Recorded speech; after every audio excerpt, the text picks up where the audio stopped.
Good morning. We are extremely pleased that you are here. It is good to come together for the purpose of co-creating.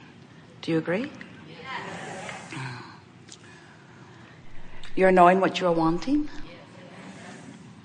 It moves about, yes? Are you enjoying the idea of desire? Are you enjoying the experience of desire? Are you enjoying the experience of not yet fulfilled desire?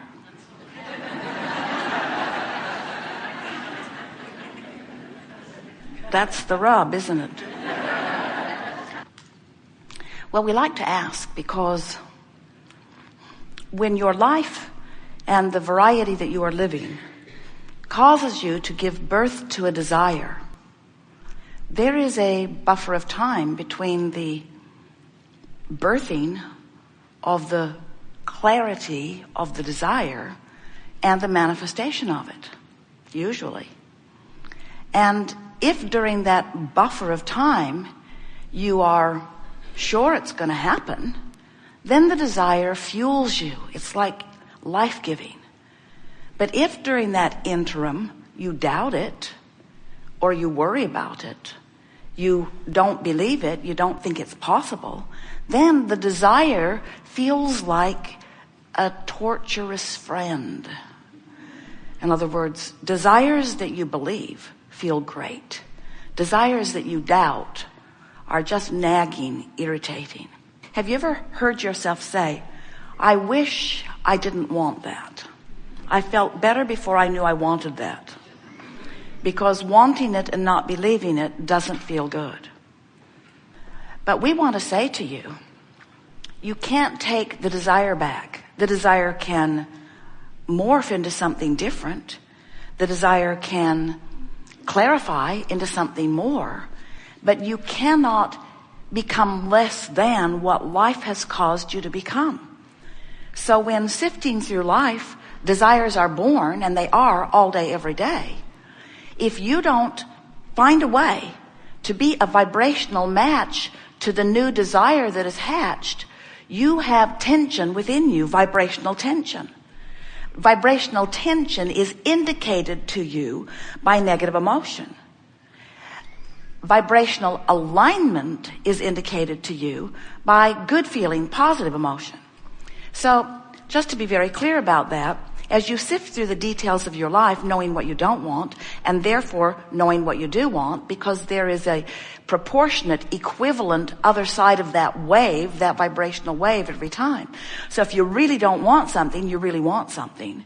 And if you sort of don't want it, then you sort of want it. In other words, there's this contrast that helps you sift all of that out. So as you are launching these rockets of desire, more is happening than that you are launching rockets of desire.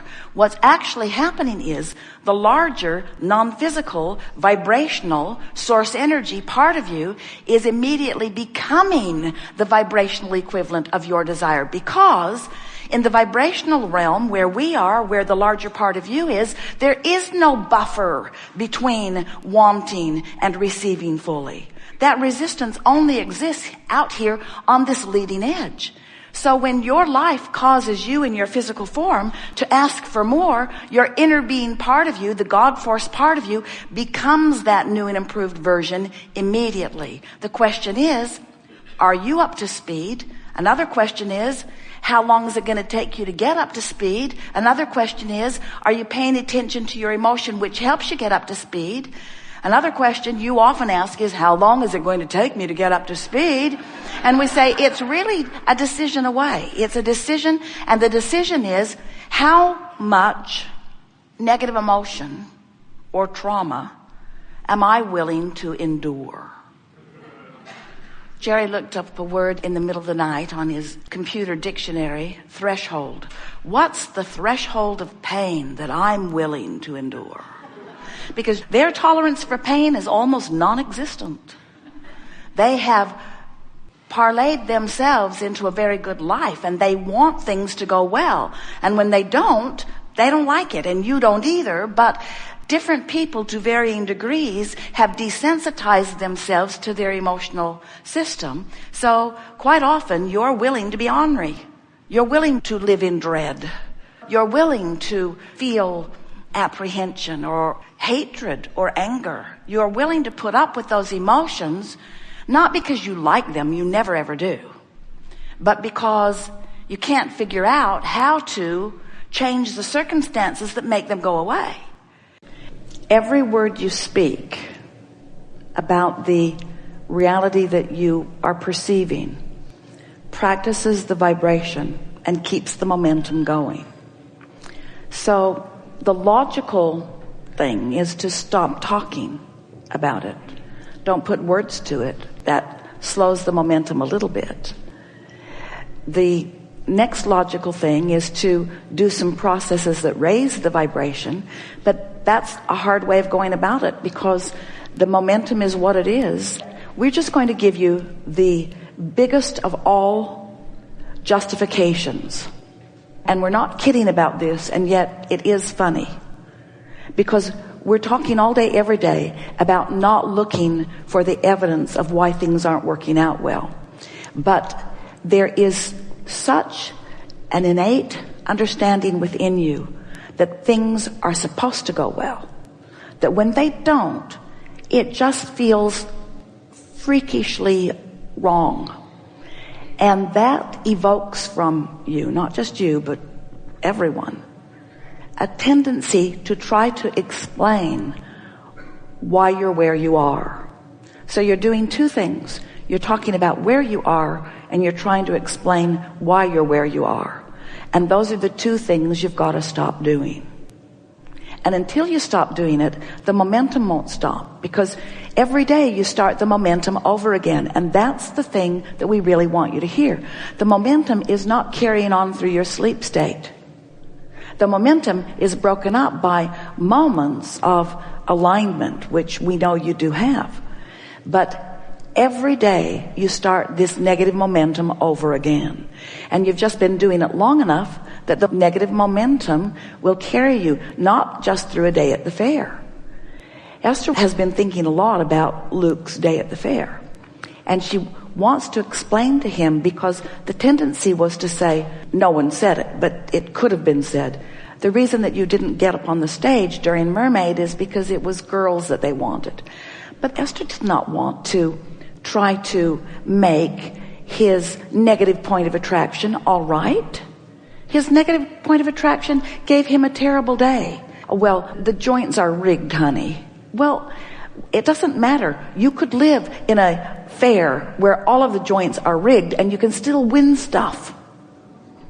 Law of attraction is still going to yield to somebody, you see. And so it doesn't matter how rigged it feels or how unjust it feels.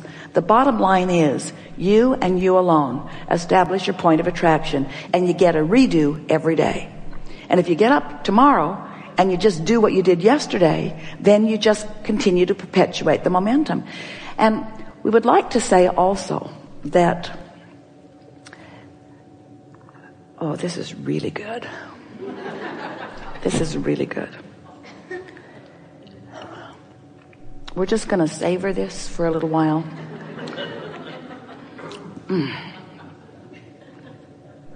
You can't get more than one day's negative momentum going.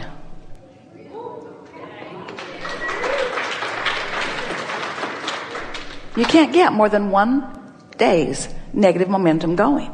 But you get good at keeping it going, because you practice it, and in your practicing of it, you create stuff that you observe. But every day is a fresh day for new momentum. So here's what we're saying to you. Oh, we like this too. What we're talking about here is the likelihood. We don't like that word very much, but we're going to go with it just briefly.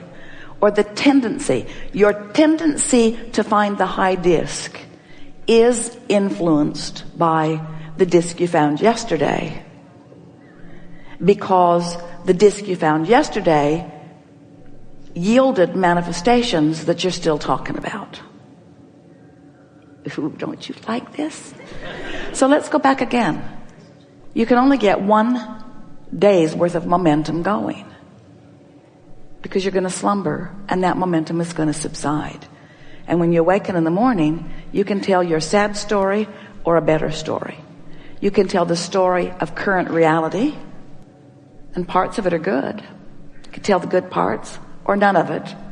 Or you could talk in more general terms. There are things about your reality that have manifested that are worth noticing. Your earth spins in its orbit. It's so big and you rarely talk about it. You hardly ever talk about the magnificence of that momentum. You don't talk about the food that continues to grow. No new seeds being trucked in from other planets. The food continuing to grow. The seed continuing to know what to do. The life force of the seed continuing to know what to do. We know that these things seem far from the things that are concerning you.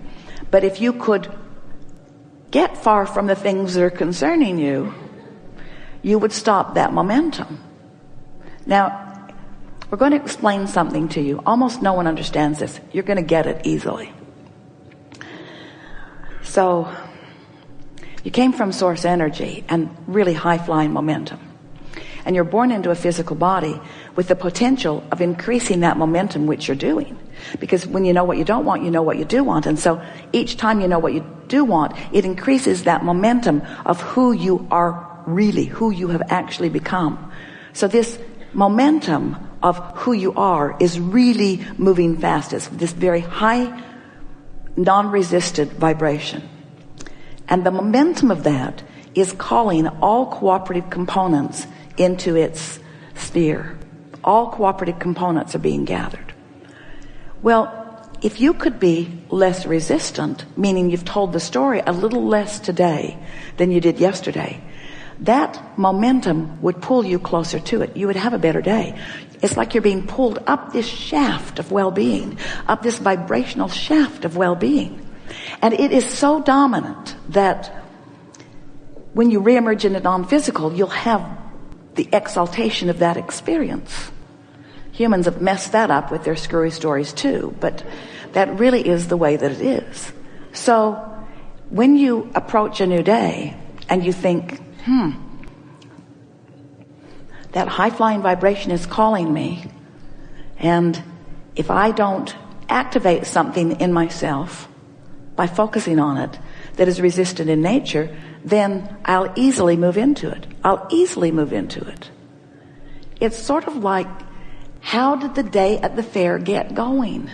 It's like, what happened first? It is so interesting to us that the whole thing started with a spinning wheel at the fair. In other words, the early moments sort of set the tone of how it's going to be. So days and days and days and months and months and months and years and years and years can go by of the same tone getting set and the same tone getting set and the same tone getting set, but it doesn't make any difference. You can set the new tone. The thing that we want to impart to you, that you have the ability to hear, and if you do, then you're home free on all of this. We don't want you to choose this high-flying disc so that you can get the job you want or get the relationship you want. We want you to choose the high-flying disc because all of the other ones are inferior to it. We want you to get the high-flying disc because it feels good and everything else feels less good. We want the high-flying disc for you because that's where clarity and exhilaration and fun and joy and appreciation and love and vitality and clarity and all of those things that you really are. We want that for you. All the other stuff will come, but so what? The only reason you want the other stuff is so you'll have fun and appreciation and love and clarity and joy and all of that. That's the reason you want it anyway. So can't you just sort of cut through the justification of why you need to do that and just accomplish it a little more today, a little more tomorrow than you did today, and a little more the next day than you did this day?